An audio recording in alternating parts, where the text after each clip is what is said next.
Hello everybody and welcome to the ESL One 2016 Manila main event. I'm Toby1. I'm here joined with the wonderful people who have brought hair revolution to the Dota 2 world, aka Capitalist and Blitz. We are pretty awesome. You are. You really are. Thank you. Shanghai Majors casters. Yeah, Grand Final casters, obviously. We're the best. Yeah. We just have Toby as like our third wheel. I'm Toby's kind of used to it at this point. I'm Yeah, like honestly- I'm the old woman. I'm the chaperone to you two. Like, you guys go out, you go have your parties, and I make sure you end up with the nice people at the end of the day. Is that how you justify it? You go out with a group of friends and you're like the third person there. You're like, I'm making sure they don't have too much fun. Yep, that's pretty much it, bro. I'm not allowed to have fun in my old age. I'm meant to be old and cranky. I mean, Toby tries to phrase this in like some other way, but we all know the truth. Toby is on the decline, so he's trying to hop on the Cap and Blitz current hype train, trying to get in on that action. It's not going to happen, Toby. You can't share this. Just dangle on the back of your coattails. That's all it really is. Well, speaking of someone else who knows how to jump on the back of a hype train, we've got the co-chair of Team Liquid, to cast a Team Liquid game. It always works, maybe not so much. And they're going up against Mineski, the home crowd boys, the home advantage guys. Which apparently we learned they're not too hype about. They feel like that's a bit of pressure, but I'm sure that Mineski will still show us something good. But this is obviously probably one of the more heavier, like, one-sided matches that, at least on paper, that we're looking at. Mineski, obviously, they haven't been like the same kind of dominant team at the C region as, say, Fnatic has. Mineski has had some up and down results, while obviously Team Liquid, coming fresh off of the Shanghai Major, was obviously, like, if you want to look at like team stock, say, they obviously raised their stock the highest off of that, and are the most proven team in the current outset after both Secret and EG changed their rosters. So I think Liquid right now, they come in with a lot to prove as well. Like Reserve you said, time. They're one of the teams that didn't swap the rosters at all. It's really typical to have a really good result at a major event and then kind of slack off, but this is definitely an event that they're going to want to prove themselves in. Mineski, they've got the home crowd advantage. They didn't have to travel very far. They get to kind of just relax, and there's not a whole lot of pressure on them. They've got the hometown crowd behind them. You know, they've got to feel at least okay about that. And, most importantly, there's just not a lot of pressure on them. We saw them, the last time we saw them was at the Frankfurt Major, and they did pretty well there. Like in the group stage, I think they got first. In the group, or post-group play, they had to play against a lot of hard teams. Like I think they ran into OG and somebody else really strong, but they looked okay. And what I expect here out of them is maybe they pull off something a little bit risky. So far, they've done well for themselves in the draft. I think they took out 2 heroes that Liquid would have liked to have nabbed for themselves, while also picking 2 strong heroes for themselves. Radiant team pick. Witch Doctor for Team Liquid, I think it's probably one of the best supports to zone out the Nature's Prophet, because you have a Bounty Hunter, you know he's going to be roaming around quite a bit, putting pressure on the mid lane, so you need a really strong support to match up against that Nature's Prophet, and this is probably one of the best. But we were kind of talking about before this event, leading into it, how like teams like Mineski would have to do something like really different to throw off teams, because they're like, if you look at just some of their current C qualifier stuff, like it's not actually that off the wall that it's going to throw a team like Liquid off. So maybe this Lich pick is something, you know, different that we're anticipating. Maybe they don't feel confident about their mid matchup, but we'll see some sort of like dual lane mid scenario against the OD. That actually could be the best way at this point to deal with the OD, seeing as many of the better heroes to deal with it have already been banned away. Beastmaster and Doom, I would say, were some of the best non-mid lane heroes to be able to deal with an OD mid lane. He's a bit of a glass cannon hero, so you want to try and target him, focus him down pretty quickly on the onset of a team fight. I think picking Alk here is a little bit strange. Maybe they plan on doing dual lanes, like Lich Alk mid or something against the OD, but I think OD still survives against that. And most importantly, Liquid are going to punish pretty hard the type of lineup that they have. This is a really mobile lineup that probably goes better once the Lone Druid gets Radiance. This game becomes really hard for Mineski to fight directly into them. And we know the Lone Druid's going to have a really good time in his lane because of the fact that we're anticipating Lich to be a dual lane, some sort of dual lane scenario, most likely mid. So we know the other support is going to be Tusk. It's a melee support facing up against a lone druid. I mean, most of the time, just regular dual lanes. Like, most normal dual lanes are not going to be that good at shutting out a lone druid unless it's some sort of really aggressive, like, good kill lineup. But we already know, like, Tusk plus whatever is unlikely to really be able to shut out that hero that well. Unless they pick up, like, some sort of ranged, almost like tempo hero that comes online really quickly and has good kill potential. I just can't think of what that is that would go with the Tusk. I think for Mineski, they needed something that would win the lane. I think that's why the Queen of Pain pick is, or ban, was pretty good, because you can put her against the Lone Druid. She can at least survive, but it depends too, because Liquid have been known to put their Lone Druid in both the safe lane and the off lane. They can Mind Control and Matama Man can switch off. Isn't this just a little concerning though with the Mineski lineup, that everything's a little too defensive if Liquid just want to like slowly farm up their own jungle, even if they need to rotate someone into that? Isn't that just a little too easy for Liquid to do? Hey, I think you can't contest. I think the biggest thing is that Liquid can just run a Mineski right now. The one advantage that Mineski have that I was looking at too is Liquid does lack a little bit in the hard disabled department, or when it comes to these big team fight abilities. I know a lot of people are going to point to the Death Ward, but I don't think this is a spell that has reliable damage. You can't just expect your Witch Doctor to go into a fight and get his ultimate off during the entire duration. And he's not going to have a lot of farm because Bounty's going to not be buying a lot. He's going to be playing mainly for himself. The OD ultimate, pretty long cooldown. Low Druid and Track, not really team fight ability. But so I think Mineski did have the right idea, which was they could run the safe lane Lone Druid and then pick up a nice initiating disabler in Bat Rider that comes online relatively early, that synergizes with certain single target heroes like the OD or pulling it into the Witch Doctor Death Ward. I think that was the best idea, that Liquid could have essentially shored up that small weakness that we see in their draft. Yeah, I'm trying to think right now if there's like one more ban. I mean, Liquid is definitely not a Void team, so that's definitely out of the window. With I think it's okay here though. When you have, I think it's okay, but you have OD Witch Doctor on your team. I think it's alright actually. Yeah, I think it's alright, but I'm saying that I just don't see Liquid picking it. Right? They're not really a Void team. I think when you run OD and Witch Doctor, there's still a decent case for it though. Okay. It's not your first option, but yeah. Hey, you're alright though. They go for the Tidehunter instead. I know on Dire side too, they don't like it as much. Like if this were Radiant and they had this lineup, then they probably would have gone for Void. Oh, that's okay. The mid Jakiro Lich.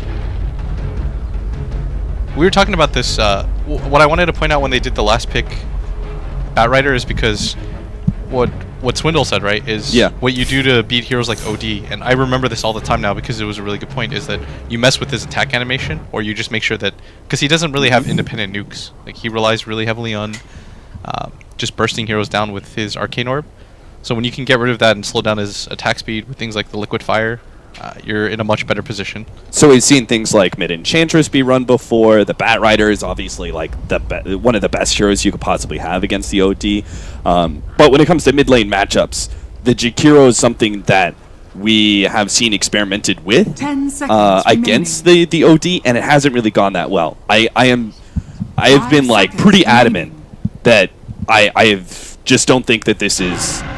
Like, obviously some teams have run it in scrims and it seems to work out, but every single time I've seen it in official, it just is not effective enough. It can kind of slow down something, it can get some little mid-game momentum, but it's just not enough. Yeah, I've seen a lot of that early game momentum as well, just pushing into towers. But we'll have ourselves a quick pause just before we do kick into the game. I want to say big apologies out there to everyone. We're going to get the Dota TV audios fixed as fast as possible, but there's no Dota TV audio for game number 1. But we will be here with our live stream hopefully going on absolutely smoothly. So we have a pause so we can quickly check out how everything's going to go. So you boys seem to be pretty much locked into Jakiro Lich mid. No. It looks like the Jakiro's safe lane. So you're gonna okay. So if Jakiro's running safe lane, does this almost bring it back to like BZZ style? I don't know. I'm trying to think right now what the best thing for Mineski is, just because they have this core Jakiro, and that hero is really inflexible. You just, it's not really mobile. It's not going to gank a whole lot. You kind of just have to stick this guy on the lane and hope that it works out. Well, then you still got to look towards like some kind of win condition, right? Like if you got Jakira this early on, is it early liquid fire and just force down buildings, force liquid to fight into you? But you also said early in the drafting phase that liquid are stronger because they can just walk straight at them. Part of the problem would be is why we're kind of thinking about Lich Alchemist as our dual lane mid, right? I think like Jakiro Lich, some sort of like weird Jakiro Lich, that would be all in on shutting down the OD mid, right? But that would leave you extremely exposed in that bottom lane against the Tidehunter because you'd have double melee heroes, right? You would have Alchemist Tusk or something like that bottom lane, and that just wouldn't be good enough. So if you split this up, you put the Jakiro then against the Tidehunter, that you're still able to put some pressure on that Tide, still able to keep that in control. While the Lich is the partner here with the Alchemist, is just still going to be able to keep the OD's farm relatively in check via those denies and maybe some nice harassment. Yeah, in some ways I agree with you a lot too about the Jakiro pick being a little bit weird. Because when I do see this hero, it feels a little bit all-inish to me, like you said. I think for Liquid, the game plan is pretty simple. You weather the storm, you try to get BKBs up on your OD, try to get the Radiance up on the Lone Druid, and they've got a really good high ground hero to accomplish that. That's why heroes like Tidehunter and Void, I would have been okay with either because the Void breaks BKB, and the Tide can just kind of fight. It's really scary pushing up high ground against the Tidehunter, right? But Mind Control might actually pay for... Yeah, he's dropping really low. Yeah, that is going to be first blood at. That was like really obvious when Mineski started showing forward that Tidehunter was going to die because the Tusk is such a great level 1 hero in those kind of scenarios. The blockout of Ice Shards, it's decent damage. It's like a really good soft disable. So that was like guaranteed first blood. They did mess with one thing though, the fact that with that distraction, Ben-Hur actually moved off the rune, so Kuro actually stole the bounty rune from him. He didn't even move off of it. He like sat there. He was like, I'm getting this rune, but Kuro just clicked faster. But Tamaman though, he's going to have a pretty decent matchup, especially with the Witch Doctor support on his side, as Jerax just fighting off the Treants, one of the few support heroes that can actually do so, as the Treants are quite strong at level 1 against the supports, and pace of the game should definitely go to Mineski. Like, they have to push this pace. We talked about how Liquid, they should do fine, especially in this mid lane. It seems a little odd, though, the fact that Vash has also not gone for Sacrifice, because he went for Frostblast to start with. It was the level 1 fight at hand. They wanted that first blood, so it's, again, the sacrifice you have to make sometimes. Kuro's, this bounty hunter pick is really working out well for them because part of this Lich dual lane mid scenario was him denying creeps away from the OD, but also stacking. They're already going to have a crack at Ben-Hur. That Orb of Venom doing some work. He's going to actually very far up, but it's still not enough. Kuro gets just barely enough damage to get the kill before he reaches the tier 1 tower. Yeah, and this is going to help this mid matchup so much because Mineski, they wanted to try to slow down this OD with this dual lane, but hasn't been successful so far, and even at this top lane, the Nature's Prophet is doing an okay job of trying to contest, but again, he's against a pretty difficult lane. You can never push out that far against a bounty hunter like that, especially as a melee hero. Yeah. It just leaves you too exposed. Even if he lived there, it still would have been pretty crippling for him to lose that much of his regen.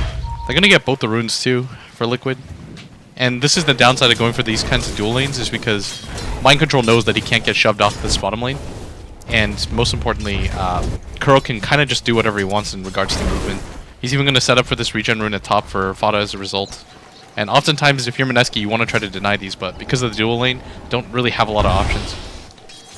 When you're running around with a smoke this early on the Lich, are you just buying this thing just so you can make sure you got more of him later into the game, or should Vash be looking to rotate and do something as this Lich? You're putting it on cooldown. I don't think there's any reason for him to rotate right now. Liquid really forcing that top lane with the paralyzing cast. They're getting pretty close. The resummon of the bear to try and find another hit, and as well, one more from the bear will do the work. Matubman's come in very, very deep. They find the kill, but there's no rotation from Mineski to really punish him. Matubman should just be able to safely walk himself out of here. Yeah, you see the mass pings, but this is the downside of your kind of like dual lane scenario. If anything, the Tusk should have a TP in this. Oh, they're going to go bottom lane. Mind Control, the Shards actually blocking him in with the dual breath and liquid fire. Mind Control, he is ticking down pretty quickly. Have they got enough damage to finish the job? They're coming in very deep underneath the tower, but no dual breath, no liquid fire. Looks like Raging Potato really wanted to keep going for that one, but Jules pulls out. So they have to accept the fact they're not going to find the kill, but they do force Mind Control all the way back to base. Yeah, it's just not being effective enough, I would say, in comparison to... They're going again on mid. Ben-Hur being attacked up. There's no Astral Imprisonment early leveled up. In fact, it's just a 2-0-2, and that's giving Fada just enough damage to get the kill before reaching deep into the safety. And he's not even going down the stairwell. Like, when the sentry wall is down, he just doesn't see anything. Yeah, right now this is really scary for him in this matchup. I'm not sure what you're supposed to do, though, as an Owlcat. I think he's playing a little bit too far forward in lane, but their game plan was just off from the beginning due to the fact they didn't have sacrifice, so they couldn't keep that lane back like they wanted to. And that's part of the downside of spamming out acid spray, right, is that it is naturally going to push the lane forward. I think he's just getting a bit too greedy. He has to remember, Ben-Hur has to remember that he has the fallback. He has the neutrals that he's going to be able to farm later. It's important for him just to not feed the OD and also the Bounty Hunter. Like, you're giving the Bounty Hunter free levels at this point, where he should be just sapping. You're in so deep. That door breath very much off target, so Mind Control will freely walk down. Jirax will TP in, and Kuro already started the rotation. With the early point up in Maledict, they're going to be able to lock in Raging Potato. The shards from Jules try to actually create a little bit more space with the Shuriken toss. Now they also bring in more help with the paralyzing cast from Jirax. They're able to reset and find the kill, allowing their Mind Control to gush over onto Bocarino. They're going to snowball over, picking up the Nature's Prophet, but there is no real way to get out of this one alive. They just try and bring Jirax down with him instead, almost able to achieve that task, getting blocked up by the treants himself. Jules couldn't reach over to Jirax, who'll hide in the tree lines. These treants are still looking for their opening target. But Jules, he's ticking down, he'll very far up. Now he actually sees Jirax as he snowballed to him. No, he snowballed over to Kuro instead, and now allow the lasso attack to come in from the Bounty Hunter, finding himself a kill. With the dust still up, Kuro is still visible, then he will burn out now to this Jakiro underneath that side shop. Mind Control should be able to just retreat himself out of this one as well, unless he wants to continue the fight. He doesn't know it, but Jirax is still there. He's a free kill, essentially, if Raging Potato just went for it. Oh, he's going to wait for the creep wave to skip past first and then run past. And that's why he places that ward down there. It's just free entrance for him, and they're pinging like crazy. And there's a Radiant Obs ward that sees him. Yeah, I think the Nature's Prophet right now is really... It feels like he's tilted, because he's just pinging everywhere. He's like, guys, we have to do something, and Jirax is going to go down to the neutral creeps. But a point I wanted to bring up that Cat made earlier too is when you've got this Alchemist, a lot of the times he's going to be playing around this mid lane. When the Lich goes to stack the camps, he has to play back. Otherwise, he's just presenting a free target for himself. And Liquid, they're timing their ganks around that moment when they know for a fact that the Lich went to go stack the hard camp. Because they just look up at the timer, they say, okay, he's going to be gone for this 20-second period. Let's take advantage of this. Looks like Mineski are going to try and force onto this tier 1 tower in the bottom lane. Mind Control and Kuro are the two here to defend it, and again, they're going to bring in Jirax to also help out. But with that Liquid Fire and Dual Breath, they take a lot of damage just staying in close, but now maybe they do actually find the kill over on Raging Potato. The shards are pushing back out a little bit further. One more Liquid Fire will ensure the kill on the tower. Jirax going to time it perfectly to get the denial off, and this will actually mean that while the tier 1 tower does go down, it is denied and you lose your safe laner, and Fada managed to find himself a haste rune. So chasing in Jules. Jules actually just stops walking for a moment to pick up a TP scroll, and now he's also down for the count. I mean, that was a moment where like Jakiro knew he like started running back and he realized, I'm not getting out of here alive. So he goes deeper and tries to go for that tier 1 tower, and he still doesn't even get that much. Liquid are denying everything that Mineski are trying to trade themselves for, and they're coming up big in this laning phase. I think the most important thing to note too is that when you run this roaming support around, this is the benefit, is that he can rotate to this soft lane and help out and just slow down the tower pushes and make them even more dangerous. They're going mid. Sentries are down, won't really matter. You can see Kuro coming. The result will still be the same. Alchemist, even with his Chemical Rage, that's going to be a death. I like this choice as well as the Maledict here from Jirax. Just one level. It helps put pressure on the Furion, but it's even bigger against some of these tankier heroes like the Alchemist. So it's just a nice offensive pickup. Because that's also why like Kuro is able to roam around, but so is Jirax, and that's because of the success of the safe lane that they had against Bocarino. The way that they were able to pick up that early kill and control those treants and make sure he didn't really get good pulls off as a Furion or anything. Because of the lack of success there, they were able to then move their supports around a lot more. Kuro saw the farming of the stack, so he's going to come in here and leech a little bit of this experience out. He's probably going to get 6 off of this. Well, he's already managed to find level 5 just off his earlier rotation, so yep. But they're splitting this 3 ways right now. And okay, no, Liquid are not going to stand for it. There's still a heavy amount of those creeps left. So Ben-Hur, he's going to back up. This time he's playing defensively, and Jirax and Kuro won't have their opportunity. Yeah, all the while, by the way, we haven't even talked about the fact that Matumba Man is steadily just farming at this top lane. Hasn't really been contested at all because of the pressure that they've been putting on the bottom lane. And Mineski, it just feels like they're losing a little bit of focus. When they made that bottom play, Liquid, they used a lot of TPs for that, so they know that the only way that Liquid comes back in is through that mid lane. There's no pressure that's going to be exerted on that top lane, so Mineski had to be a little bit more careful about their positioning, especially with the Alchemist again being way too far forward and just getting picked off, but sort of think this is their time to reset a little bit. The downside though is that you've got a Jakiro, which isn't one of those fallback heroes that you're really excited to have when the pace of the game slows down. And so I still think it's on Mineski to kind of just get going. They're going to try and have a crack over here. Kuro with the dust going off. Kuro just instantly TPs out. There's no ice path leveled up. No. This is Raging Potato going for a pure lane dominance build with a Liquid Fire and Dual Breath. This is the right build for the core Jakiro, but it does leave you woefully exposed. Liquid now, actually, they stare down their own target. Can they get over for this one? But Tubman's actually rotating into the mid with the Dire Observer Ward. They're going to see that Courier making his play out. They're going to sandwich him here. Straight on top of the Lich. With this kill, should have enough space now. They can also just attack into the tier 1 tower and clean out any of these close camps as well, which the Alchemist may have been hoping to farm up later on. Other teams might have used this sort of opportunity of the supports and offlane kind of dominating to just leave Matabaman in that top lane and safe lane farm away, but Liquid usually prioritize taking the map control as fast as they can. And tier 1 tower, Radiant side, it's like one of the most important towers in the game. So Liquid see this opportunity to cut from top lane into mid, sandwich the tower, and if they can't get the tower, it's because Mineski have full rotated heroes in. And that just leaves the side lanes open then at that point. Yeah. It is the right move, though, for Mineski. I don't think you can ever give up this tier 1 tower this early. It leaves too much space in the jungle for Liquid to kind of play around with, especially if they go for the Dire, or for the Radiant tier 1 tower at bottom 2. Then it opens up Roshan as well. I think if you're Mineski, though, this is kind of just in a rough spot. Like, they kind of have to push the pace right now. They're waiting for some items, but there's no item on their team that really allows for them to get some kind of crazy spike. Maybe the Alchemist goes for the armlet, and then you get the drums, the Yules on the Jakiro, but none of those items are that exciting.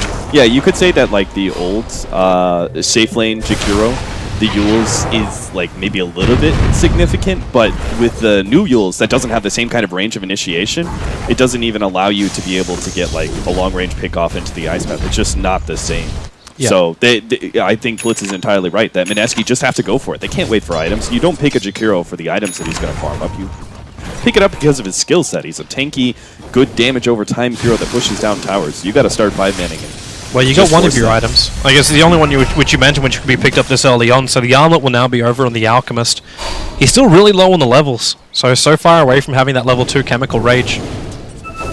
Meanwhile, Liquid are just getting so much space to also keep their farm going. We've got to keep our eyes on Matabaman, now sitting at 2.4k gold, so that Relic is coming in soon. Not to mention just his net worth difference. Right now he's a full 2,000 in front of the Jakiro.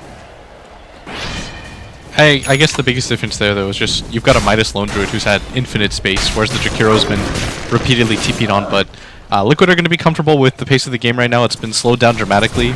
Going for the mid-tier 1 tower, I think, was the right idea, but don't necessarily have to all-in commit for it, just because their lineup is not contingent on taking these early towers. Even with that, with the fact that they have only taken that top tower, they're still 5k ahead, and they haven't really even gotten the track kills to go yet.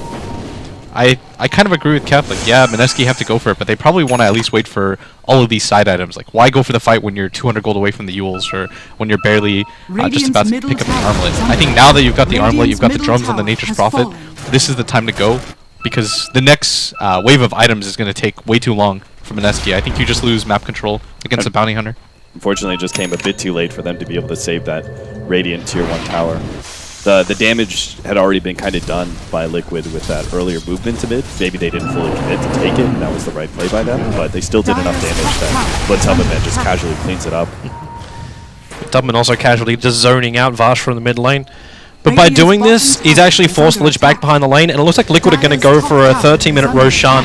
He's still got the TP up to the top lane by Mind Control, try and push Raging Potato off this tier 1 tower. So they don't have to go for a direct trade. Actually, Macropie can middle as well. Mind Control take a little bit of burn. But Fada and Kuro are going to try and finish up Roshan while this defense continues. This should tip them off, though. The fact that nobody's come to this top lane. Even when he was being dove into the tower by the Jakiro, this is a really immobile hero. The fact that they just kind of let that tower go down, that should signal. That's a second tier 1 tower they've taken, and both of them have been denied. He even tried to use his Ice Path to buy that small little space for the Liquid Fire to tick through it, but it just didn't work. The supports just weren't in the right position. They had to be backing the Jakiro up there. They needed to be able to force an initiation if Liquid did some sort of like half contest at that top lane. Because, you know, the Alchemist needs to bottom away. But Ocarino. Yep, they managed to catch him out. Quick kill, burns a drum charge as well, and with no Nature's Prophet, he was actually starting his TP up to top lane. It looked like Mineski were ready to attack, even though Team Liquid had the Aegis the Immortal. They were preparing to attack into that tier 2 tower, and, well, they're not going to be dissuaded. Raging Potato is still going to get a couple hits off with this Liquid Fire and do as much as he can. Yeah, this OD's just looking around right now to see if he has any opportunities, but Mineski, they want to dodge the fight wherever they can. They're trying to drag Liquid back up here and get them to play on their terms. The benefit of having that Nature's Prophet is normally he can push out that bottom lane and they can apply pressure in 2 spots on the map at once and maybe even get control of Liquid's jungle, but Liquid catching out the Nature's Prophet is going to stop this a little bit, and this top tier 2 tower, they've got to make the decision to go for it right now. Yep, and they're going to. Treants it down, but Paralyzing Cask and Anchor Smash. They made the decision to go, and now they're actually bailing out. With the Prophet TPing top, they force at least the movement from Liquid. But now it leaves Raging Potato on the bottom lane. Yeah, that's what I meant, by the way. That Mineski should just, or Liquid should go, because you shouldn't let this tower tick down so much. But by showing on this top side of the map, it's going to allow Raging Potato to take some space here at bottom. The problem, though, Toby, is I don't really know what this does. Like, what does a Jakiro do with space? Yeah, it's all right, guys. Time to find the next item. Build that veil. If that were like an Ember, I'd be like, that's fantastic. They just created 2 spots on the map, but at bottom, he's just going to get gone on by the OD. And he's going to run into the tree lines, but he can't make the Fog of War in time, and Matoma's now arrived with that fresh Radiance on his bear. So Raging Potato into the trees, no TP for 23 seconds, and no friends coming to help him out either. So he'll end up going down. He'll Ice Path once more, at least catching out 3, but the Orb attacks just do so much work, and you're going to lose your Tuskar in the top river. He snowballed to buy a little bit of time, but Jules will also take the fall. We're 2-13 on the board. Team Liquid looking amazing, and they're looking to actually push even further with Trax now kicking in. All of these kills are working so much better for Team Liquid, and even the long-range Paralyzing Cask. Luckily for Vash, it won't bounce to him, but Fada just triggers Drum Charge. He's got himself an Aegis the Immortal, so he blinks aggressively in. That ulti brings Vash to 10 HP. That just barely not enough to find the kill. But that at least sends a very strong message to Mineski. Mineski don't even look like a 5-man team right now. They really don't. With the fact that Jakiro was being gone on for a lengthy amount of time in bottom lane, and that they also had someone getting picked off in mid. And I was watching the minimap and just watching the heroes, like nobody was responding. Like if they're going in that bottom lane scenario, then Mineski should in turn be committing to mid and trying to like force that fight or something, knowing, hey, 2 cores are bottom lane, let's force that. But they weren't even trying. It was just like, well, you guys are both caught. Oh well, we're just going to keep farming jungle. Mineski also just smoked under an Observer Ward just to add insult to injury at the moment. And what do they even go for? Like, killing off the bear is almost an impossible task at the moment, but Kura coming in very close. The smoke isn't going to break, but yeah, when you're tracked up, now the Drum Charge triggers. Fada's going to come in from the side, and who's his primary target? He just goes on top of the Lich. You've already lost an Nature's Prophet further down south as Kura keeps his tracks in. Is there an entangle? Tuskar still keeps the run going. Now that Lich Holder going to start bouncing around. Kura can be careful. He's going to drop low.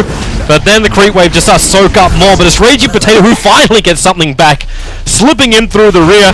He may not be able to survive through this. He Liquid Fires. Doesn't have Dual Breath. He Macro Pies. As much damage you can find on top of Fada, who doesn't care. Remember, he's still got the Aegis the Immortal. So Raging Potato, your #1 position. He'll burn an Aegis the Immortal, and the cost of it is his life. While Matomaman is just on objective-based gaming. Tier 2 tower belongs to him.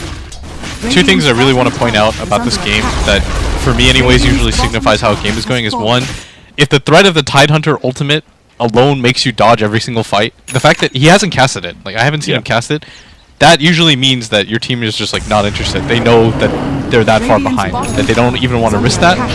But Liquid are just playing off of that because they know that they don't want a team fight, they don't want to get into a full 5-man engagement, so the Tide just continues to farm during this time period. And this is the correct response by him too. Secondly, I mean, Liquid just have all the space in the world. They've taken control of this bottom tier, tier 2 area. They've got the jungle on lock. Fada's just doing whatever he wants in this game. And Liquid aren't even really playing so much as a team as they are just kind of hunting. Yeah. To add on to Blitz's first point, the reason that, like, there are some scenarios where, like, just dodging the Tidehunter and stuff is, like, obviously the right play, but it oftentimes means you have better late game.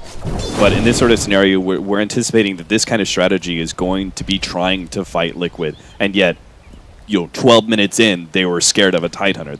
That just tells you how bad the laning phase really went. Yeah. Something I want to point out, too, is that what's naturally hard against playing against the Lone Druid is if you don't have immediate mech carriers against the Lone Druid Radiants, your team just can't survive. Like, everybody has like 1,000 HP on the side of Mineski. What are they supposed to do in these big team fights? They found Kuro. This is at least the first break they're really going to get. Kuro was the only one to die previously. Looks like he's going to die again. Kuro will find that kill. He walked underneath the sentry wall, but broke their smoke gang. Bottom, they might get something going. Oh, yeah, Fada. There's your imprisonment, but he's locked inside the Sprout. No way to cut himself free, can't blink himself away. But Matopman's coming in, and mind control. That ice path actually stops him from blinking forward to going into the Ravage, but now nothing stops him. He goes in. Here's practically all of Mineski, apart from Ben-Hur, who has to turn around for this concoction. He's waiting the longest amount of time to do it. But unfortunately, he's just lost his teammate while it happens. Mind control can anchor smash, and now this Alchemist does minimal to no damage. The shards will keep Liquid here, but at the same time, I don't think Mineski, that's a real big advantage for them. Certainly not. Liquid aren't really scared of being trapped next to the Mineski base too much at this point. They own every part of the map except for the high ground. Has Kuro really got that much money? Is he going for a scythe, or is this... I mean, Kuro can go whatever the hell he wants. When you're this far ahead, it doesn't really matter. Yeah, that's a 6/3/7 bounty hunter who just casually has a Mystic Staff. There's no way that's even item efficient. He's probably just like, whatever. He can go for the ultimate orb, but... In a normal game, what would you say? Like, because you have a mech carrier on the Tide, what would you say? Like, Lotus Orb or something, if it's the right kind of game for it? I think Lotus Orb has a lot of benefits. I think the Hex... If you could get it on a support 5 bounty hunter before 30 minutes, it makes so much impact. Just because you trawl around Invis, then you pop out with the Hex. No hero's going to be able to survive that. And at top, they know for a fact that there's no Tide Ravage and there's no OD ult. This might actually be the only time period where Mineski's going to be able to fight, but... Their only issue is they're being pushed on all the other side lanes. That bottom tower's at 7 HP. Like, Matopman just leaves it there, so Mineski have to keep some level of player down here, or they deny the tower. Yeah, meanwhile, the tier 2, okay, there's your imprisonment. They're going after the snowballed up Tusker and dragging back underneath its own tier 2 tower. But Jules, with the ice path, hits by control. He'll get the X smash off. That's a nice death wall from Jirax. He'll end up going down thanks to the Lich ultimate. A Raging Potato on the run out of here. A Yule Scepter will save him from that one last orb that came out from Fada. But Fada splints forward. You can't escape. This team is just so good on positioning, and Matopman has now finished off the bottom racks practically by himself, while the rest of Mineski were distracted on the top lane. I sort of think Mineski should have just all-in for that top fight. They knew there was no Ravage, there was no OD ultimate, there's no Aegis, the Lone Druid isn't even there. If you can't win at that point, then you're not really fighting to stay in this game anymore. And they lost their bottom racks, they lost that top fight, which was really huge for them. And it's a Shivas and an Assault Cuirass. Okay, so they're just going for the... ultimate, armor increases that allows them to have sustain to push high ground and end this game as fast as They've got Vlad's too. I don't think I've seen a Shiva's bounty hunter before.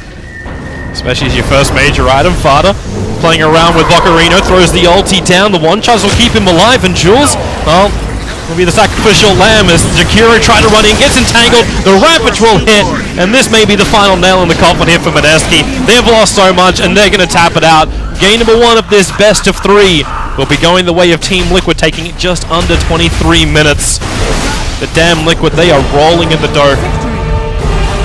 We're really seeing the danger of these kind of lineups. The reason that we talk about Jakiro as being kind of an all-in hero, you can really see it here. Liquid just had to make sure that they did really well in the first 10 minutes of the game, and it was over. Like, it really was. Everything that we casted from then on out was just kind of like extremely low percentage of chance of Mineski maybe getting themselves back into the game. But it just wasn't going to happen. Their strategy was never meant to be this far behind. It was never meant to be a scenario where you had to commit 2 heroes to stop a Lone Druid from